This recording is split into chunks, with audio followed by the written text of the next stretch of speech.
Frequency Podcast Network. Stories that matter, podcasts that resonate. This week, I was rushing out of my house to get to work on time, and I forgot my headphones. Normally, I would spend my entire commute listening, obviously, to a podcast or some music. Didn't have it. Not on the way home, either. I had to listen to whatever was going on around me. And it's Toronto, so it was noisy. And I thought a lot about this interview that we did a little over a year ago about what exactly all that ambient noise is doing to us and to the creatures that have to live with us. Have a listen to this Sunday's throwback episode. If you live in a city of any size, you live with more noise than you realize. I'm not talking about airplanes or police sirens, though we deal with those too. I'm talking about the kind of things that you've probably gotten good at tuning out. The cars going by, the hum of the streetlights, summer construction and winter snow plows, the patio down the block, the kids in the park, the neighbors' music, the lawnmower or the weed whacker a couple of backyards over, your own dishwasher or washing machine, and hundreds of other things that are always the background to our daily existence, to the point where you notice them when they're gone. We're learning right now about what that kind of noise exposure does to us in the long term. And there are already some startling results. And thanks to that month or so, back in April of 2020, when so many of these things vanished, we have some really interesting data points to compare. And not just on land, but in the water, where with almost all traffic vanishing, something very strange began to happen to creatures like whales, who use sound to communicate. I'm Jordan Heath Rawlings. This is The Big Story. Bojan First is a writer and photographer based in St. John's, Newfoundland. He explored the world of noise for The Walrus. Hey, Bojan.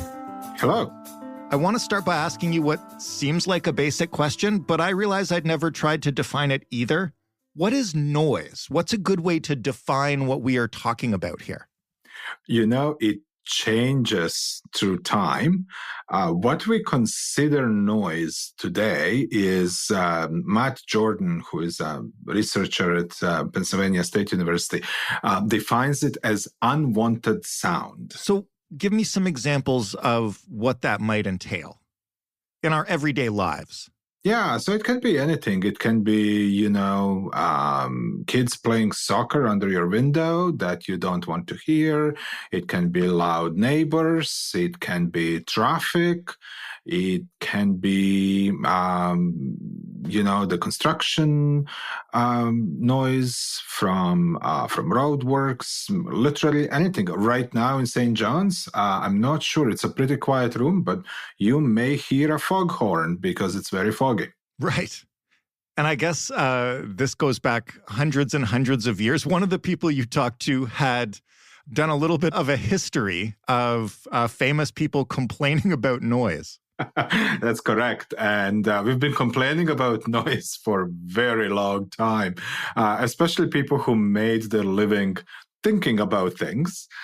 So you have everybody from Blaise Pascal to Thomas Carlyle, the Scottish polemicist, complaining about noise. And one of the anecdotes Matt Jordan shares in that piece he wrote is about Thomas Carlyle paying a fortune to remodel his house in London, I believe, to actually cut out all sound from the interior. It didn't quite work because it never does. But people would go to quite extremes to get rid of the unwanted sound. What kinds of noise would they be complaining about back then? Just people in the street? Maybe, I guess you weren't revving your motors, you're revving your horses. Maybe, the clippity-clap of the horses on the paving stones, Yes. the wooden wheels without rubber. I don't know. Maybe hawkers out on the street. Right. So, I mean, all that is to establish that this is something humans have been living with as long as we've been living in cities, at the very least. And there have been all sorts of ways to try to tune it out or complain to get it shut down or whatever it is. But now, tell me about what one scientist that you spoke to is calling the anthropause. What is that? It's a really interesting concept. Over the last century, maybe I think it's fair to say since the Industrial Revolution in some ways, the noise that humans introduced into the environment has grown dramatically. And this is not only noise that we introduced on land, like the traffic and construction and all of these things that we can think of when we live in a city.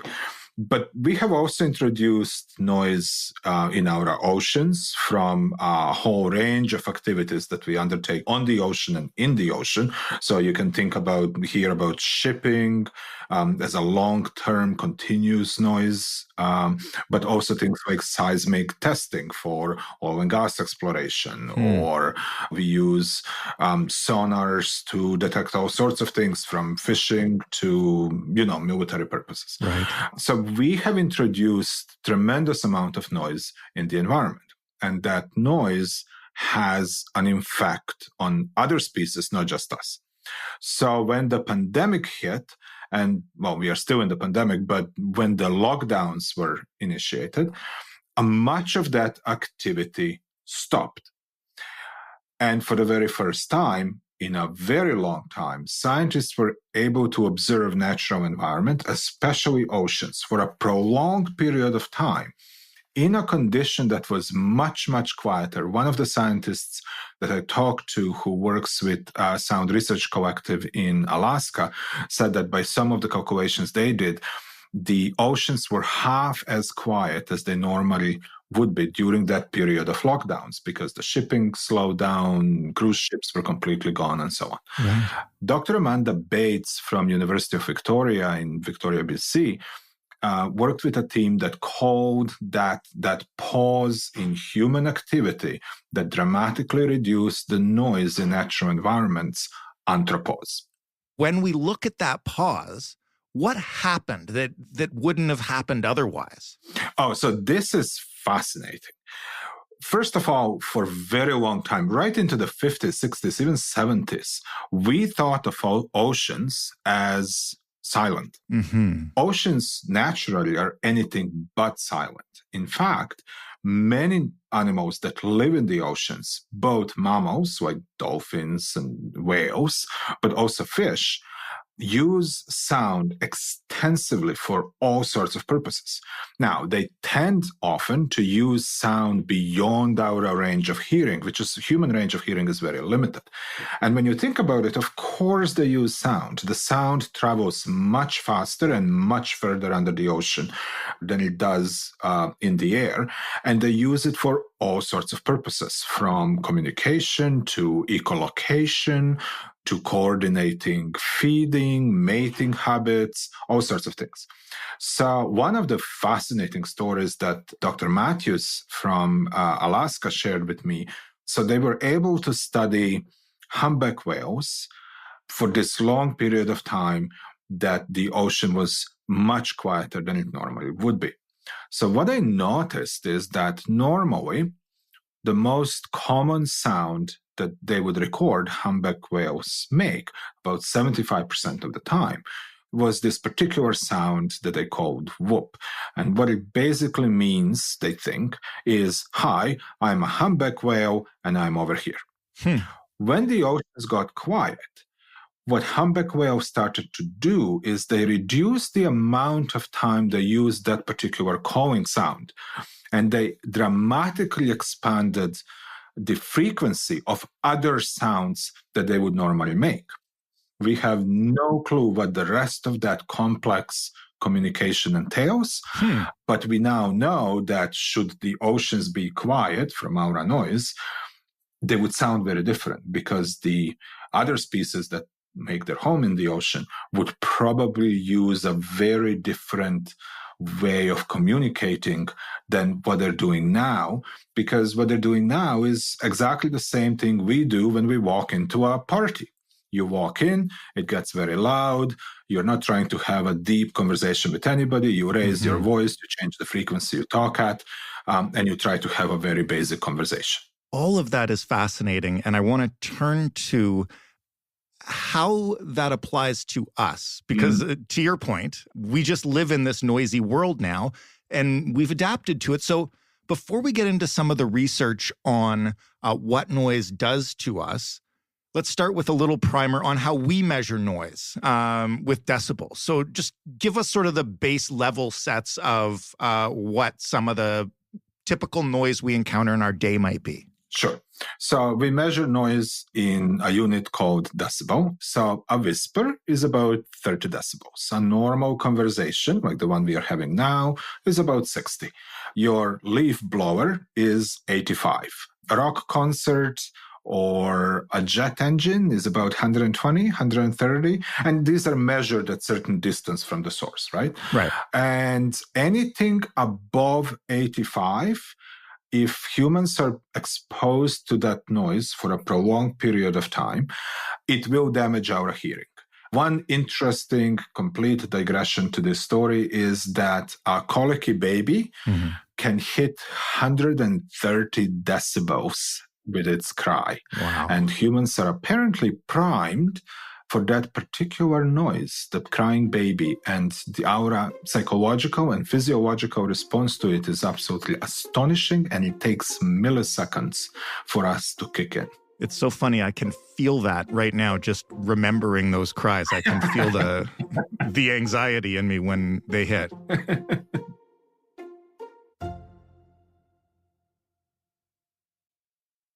Forgive me if I'm mispronouncing this. You spoke to a researcher named Tor Oyamo, who looked to study kind of what this prolonged exposure can do to the rest of us. Can you explain a little bit about that research and what we've learned? Yeah, so Dr. Oyamo is a scientist at Metropolitan University of Toronto. He's a geographic information systems specialist. So he is a very contemporary, modern map maker, if you will. He can make these very detailed maps of urban areas. So he worked with Toronto Health Department, and he was able to create noise maps of Toronto and then overlay historical health data over those maps. And in that way, they were able to assess the long-term impact of noise on the health of humans living within those environments. So what they found out is that once you hit 53 decibels at sort of a sustained level that people are exposed to, for every additional 10 decibels that you are exposed to, your chances of heart disease, of stroke, diabetes all go up. Some of them go up quite dramatically. So ischemic heart disease, I think it goes up by 8%, I believe, for every 10 additional decibels. So that was in itself very interesting. But what it also showed is that there is a social justice component to this, because the richer neighborhoods tend to be quieter and the poorer neighborhoods tend to be significantly louder. So people who are already experiencing health impacts because of their social determinants of health, their income, their employment, on top of that, also experience additional health risks because they live in neighborhoods that are noisier than better off neighborhoods. So given all that, and we've already talked about noise complaints, which I think is typically how somebody would react to specific episodes of unwanted noise. What about overall governance of a general noise level in a neighborhood or a city or anywhere? Do we have any regulations as to like what is acceptable? I know other than, don't overpay for a home near the airport. Correct. So it's really interesting. In Canada, the noise is largely regulated by municipal bylaws, which are very poorly enforced for all sorts of reasons. In other places, that's not necessarily the case. Europe is at the forefront of this. So European Union has a very specific noise directive, and each member country is under the obligation to create noise maps, to monitor noise, and to report on what they're trying to do to limit the noise exposure of its citizens. Paris, for example, has an organization that is dedicated specifically to that task, and they have made some great strides in reducing the noise levels. In Germany, it is actually unlawful to be noisy between, I believe, 10 p.m. and 7 a.m.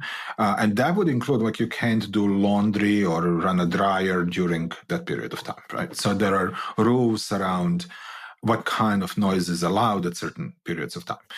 In Canada and in North America, that is left to local governments that are ill-equipped to monitor the noise, enforce those bylaws, or even have them in the first place. And you touched on this in your piece, but I have to say, when we started talking about local bylaws and noise ordinances, the first thing I thought of was the convoy in Ottawa and some of the testimony that we heard from people who lived in the area of just how it impacted their lives. Not even necessarily the protesters themselves, just the noise. Just the noise. And there is the testimony of an Ottawa citizen who is visually impaired. So the way she navigates the world as an independent citizen is much more acoustic than it would be for you or me. So she relies heavily on sound to get around. For her, during those 4 weeks, it was absolutely impossible to get around. She has experienced a range of health symptoms, and so have many other people. The problem, of course, is that protest was so long and the noise exposure was so long that it impacted sleeping patterns and a whole bunch of other physiological processes in people. And Dr. Oyama actually refers to it as sort of basically a terror tactic. And when you get into reading all this research around noise and how it's used, law enforcement and intelligence services have now for some time been using noise for both crowd control as acoustic weapons, right? But also in torture, because the physiological response we have to prolonged exposure to noise is really profound. Is this why, as our cities and urban landscapes get noisier and noisier, we've seen such a rise of noise-canceling headphones? You mentioned the gentleman hundreds of years ago who redid his entire house. This is just a few $100 to Apple, right? Right, exactly. And here you go. You have your own tailored little acoustic cocoon, right? Dr. Jordan from Penn State actually has this great history. I mean, the first one of those devices, and actually if you look at those old commercials from the 80s, was Walkman, right? For the first time, you could have your own acoustic bubble that you live in because the sound that you choose is the sound of good life, and you should have control over it, right? So it's an interesting approach and absolutely a great marketing technique and selling point to get people to hear only what they want to hear. But of course, there are downsides to that as well. Such as? That's where this whole notion of ethics of sound and noise come in, right? Decisions that we make, who we are going to hear, what we are going to cut out. That has impact on how we engage with the world. It has impact on what kind of a citizen we are potentially. You know, if you can cut out the voices of those you don't want to hear, who are maybe less fortunate, or maybe those who don't agree with you, and live in a sound cocoon of your own making, well, that maybe is not the greatest thing in the world. And maybe we shouldn't be telling people to shut up, but we should be better at listening to others and engaging in conversations, right? And that's an interesting argument when you extend it not just to us as humans and other humans and our neighbors, but also extend it to other species as the species that's the most responsible for the noise that we introduced into the world. What is our responsibility to other species whose lives we are interrupting and making a heck of a lot more difficult, right? Well, that's the last thing I want to ask. And to bring it full circle, how can we think about noise differently? I mean, we started this conversation with you defining it as unwanted sound. That can encompass a lot. And should we only be listening to things we actively want to hear? I think the answer to that second question, should we be listening to only things we want to hear, is no. We should hear things that make us uncomfortable. Now, that doesn't mean that we should subject ourselves to physiologically and psychologically damaging sounds. We should absolutely try to minimize those. But there is something to be said for being able to listen to others that we don't necessarily agree with, right? In terms of what we can do to reduce harmful noise, and we're talking here about noise that is a health problem, right? Right. That's a really interesting question. So we actually do have a range of options.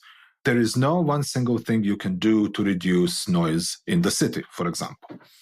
As Dr. Oyama said, it's million little things. So the orientation of bedrooms in the new buildings, the kind of tires that we install on vehicles can actually have significant impact on noise that cars make. Bylaws that regulate exhaust tailpipes, bylaws that regulate what kind of noise can be made at what time of the day. So there's a lot of options that we have, but these are policy options, and they also need policy enforcement instruments. And how do we actually do all that? It becomes very complicated very quickly because there is so much that we could do. Situation is just as complicated on the oceans. There is no international body that regulates ocean noise. There are now starting to be individual ports and municipalities that are starting to pass rules around the noise as well as the emissions. We do know that if ships slow down, they get significantly less noisy.